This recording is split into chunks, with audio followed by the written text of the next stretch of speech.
बुरहानपुर जिले की नगर निगम द्वारा कुछ दिन पूर्व परिषद की बैठक बुलाई गई। ये बैठक 11 बजे से शाम 6 बजे तक चली। इसके पश्चात बैठक को अध्यक्ष द्वारा स्थगित कर आगे की तारीख दे दी गई, किंतु महापौर और कमिश्नर द्वारा अध्यक्ष के आदेश का उल्लंघन करते हुए, संविधान के नियमों का उल्लंघन करते हुए अनैतिक तरीके से बैठक पुनः प्रारंभ कर शहर का बजट पास कर दिया। इसमें कांग्रेसी पार्षदों ने आपत्ति लेते हुए कलेक्टर को ज्ञापन सौंपा था और बजट को स्थगित करने और दोषियों पर कार्रवाई की मांग की थी, किंतु आज तक कोई कार्रवाई नहीं होने के बाद आज एक बार फिर ज्ञापन सौंपकर एफआईआर की मांग करते हुए 4 दिन का अल्टीमेटम है। यदि 4 दिन बाद भी कार्रवाई नहीं हुई तो आगे उग्र आंदोलन किया जाएगा। बुरहानपुर से विनोद लोढ़े की रिपोर्ट।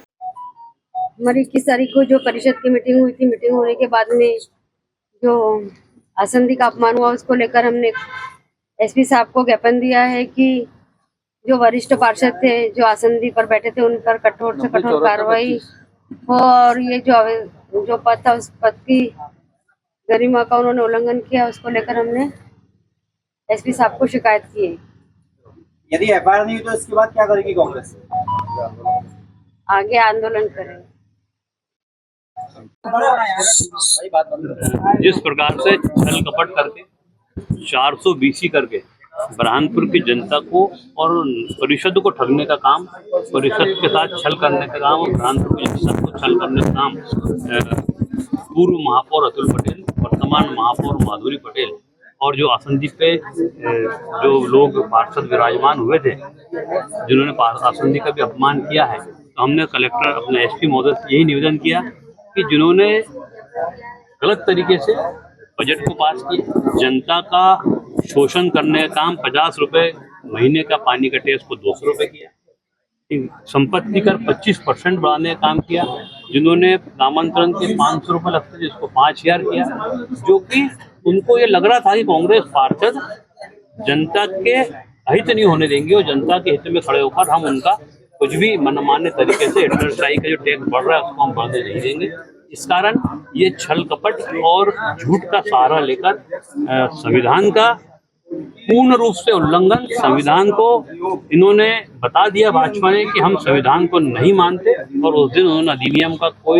अधिनियम की धज्जियां उड़ा दी और बुरहानपुर के इतिहास का काला दिन रखा है। इस कारण हम सबने एसपी महोदय से कहा है कि इन पर एफआईआर दर्ज हो, और क्योंकि एफआईआर दर्ज इसलिए होना चाहिए कि लोकतंत्र का अपमान के साथ साथ संविधान का अपमान है, तो ऐसे लोगों पर आज कार्रवाई नहीं हुई तो देश में इसका मैसेज लोकतंत्र का खतरे में अपने आप दिखेगा। कितने दिन का अल्टीमेटम है? हमने उनको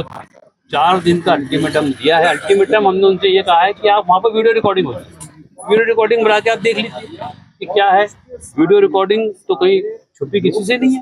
वो तो अपने आप सब दूध का दूध और पानी का पानी होगा कि हमने हमारे अध्यक्ष और हमारे पार्षद साथियों ने वहाँ क्या किया है। तो ये अभी एसपी साहब ने आश्वासन दिया है और ये लड़ाई हमारी यहाँ तक नहीं रुकने वाली है। ये जनता के हित की लड़ाई है। हम संभाग आयुक्त के पास जाएंगे और तब भी हमें न्याय नहीं मिला। बुरहानपुर जिले का अधिकारी और खासकर नगर निगम के अधिकारी जो कठपुतली बन के काम कर रहे हैं, यदि ऐसे ही होता रहा तो हम न्यायालय के दरवाजे पर जाकर न्याय की गुहार करेंगे और लोकतंत्र को बचाने के लिए हमारी लड़ाई आखिर तक होगी। ये है कि ये मामला नगर निगम तक सीमित नहीं है।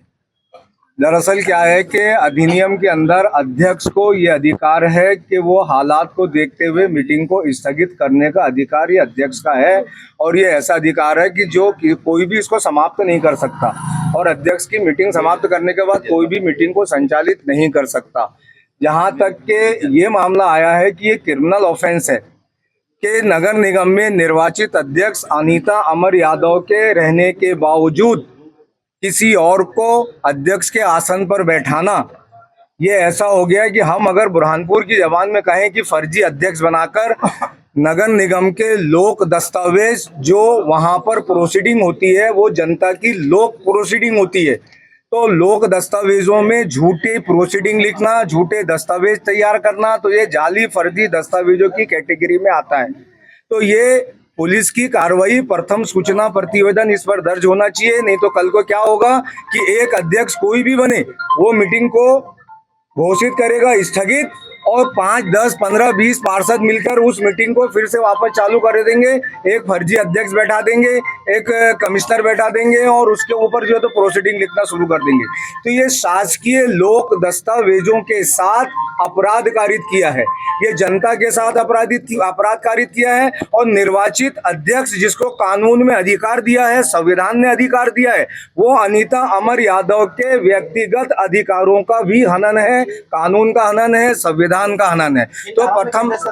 ये धारा अभी जो नई हमारी भारतीय न्याय संहिता है उसकी धारा 318, 2, 319, 4, 336, 337 और 338 पुरानी जो आईपीसी के अंदर था धारा 420, 467, 468, 471 कूट रचना दस्तावेजों की करना, क्योंकि वहां जो अधिकारी बैठे हैं, जब मीटिंग झूठी है, अध्यक्ष झूठा है, तो सारे लोग दस्तावेज झूठे तैयार हो रहे हैं। तो ये क्रिमिनल ऑफेंस है, आपराधिक अपराध है। इसलिए पुलिस के माध्यम से ये एफआईआर दर्ज करने की मांग यहाँ हमारे अध्यक्ष जी के साथ में हम सभी पार्षद जी मौजूद हैं, हमारे नेता अजय रघुवंशी जी हमारे साथ मौजूद हैं। और ये कार्रवाई अगर पुलिस नहीं करेगी तो संभाग आयुक्त इंदौर के पास हम अप्रोच करेंगे 1-2 दिन में, और उसके बाद ये मामला एफआईआर दर्ज करने का हम सीधे हाईकोर्ट में जो है तो इसके लिए रिट याचिका दायर करेंगे।